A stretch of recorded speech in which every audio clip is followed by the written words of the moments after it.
Assalamualaikum warahmatullahi wabarakatuh.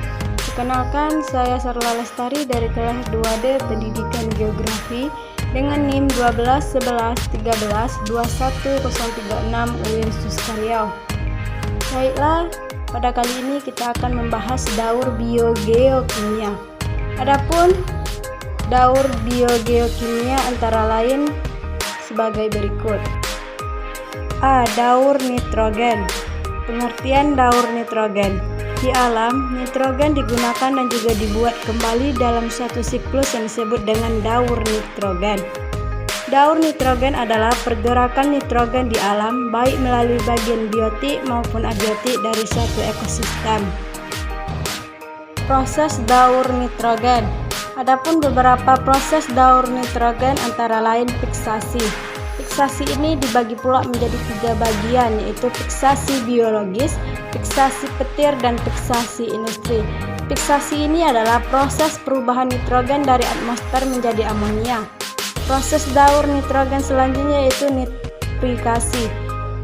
Adalah proses oksidasi biologis amonia dengan oksigen menjadi amonium, kemudian nitrit, dan diikuti oleh proses oksidasi nitrit menjadi nitrat.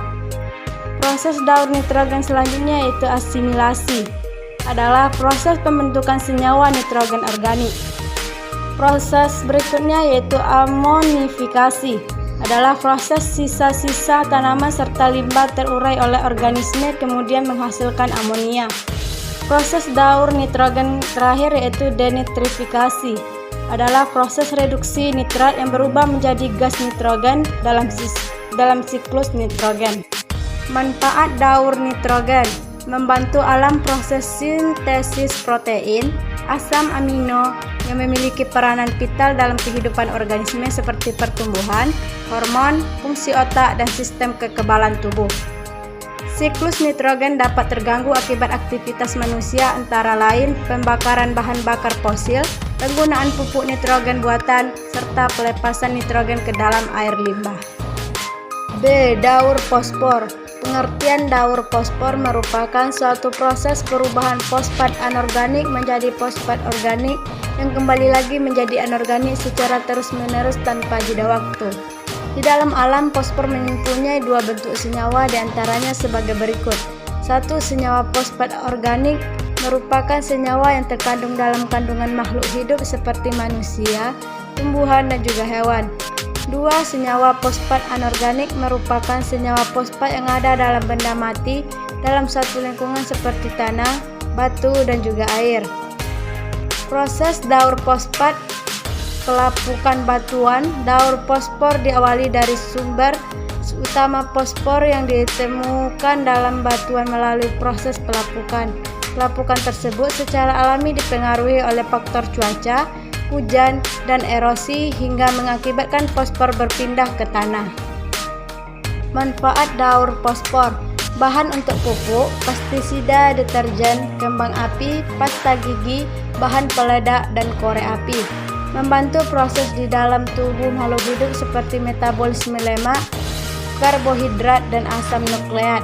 Menjaga basa tubuh atau homeostasis asam sebagai penyanggah tubuh. C. Daur belerang. Pengertian daur belerang atau sulfur adalah rangkaian perpindahan zat kimia yang mengandung unsur sulfur atau unsur belerang di permukaan bumi.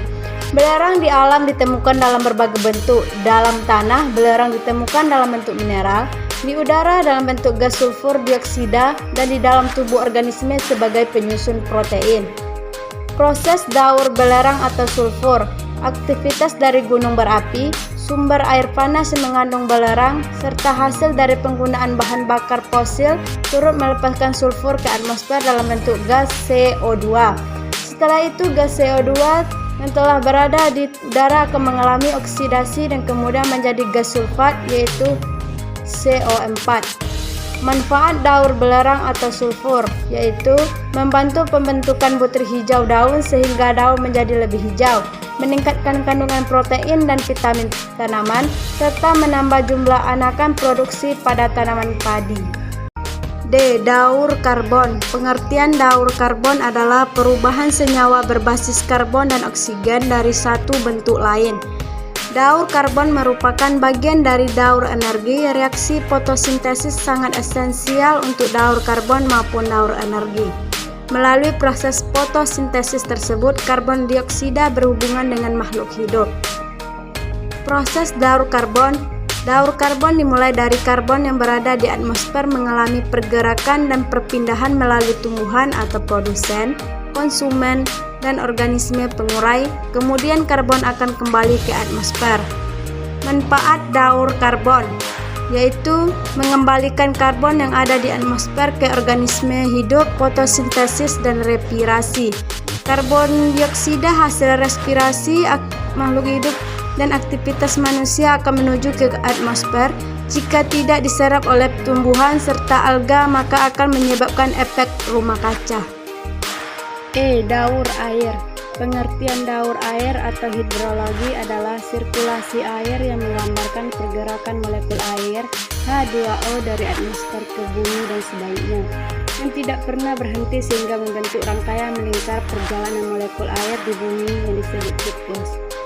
Proses daur air atau hidrologi dimulai dari evaporasi atau penguapan. Ini adalah proses di mana air di permukaan berubah menjadi uap air. Air menyerap energi panas dari matahari dan berubah menjadi uap. Permukaan air seperti samudera, laut, danau, dan badan sungai merupakan sumber utama dari penguapan. Manfaat daur air yaitu menjaga ketersediaan air bersih. Air bersih ini dapat digunakan dalam berbagai bentuk kegiatan manusia seperti minum, masak, mandi, hingga mencuci.